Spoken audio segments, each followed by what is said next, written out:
तो ये देख सकते हैं शमशाद जीजू हैं।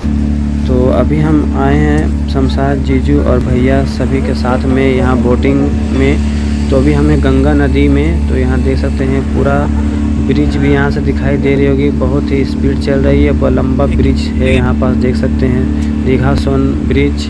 और यहाँ देख सकते हैं गंगा नदी में पूरा फुल एंजॉय कर रहे हैं। यहाँ बोट वाले भैया भी हैं। वीडियो पसंद आई हो तो इसे लाइक करें, चैनल को ज़रूर सब्सक्राइब करें।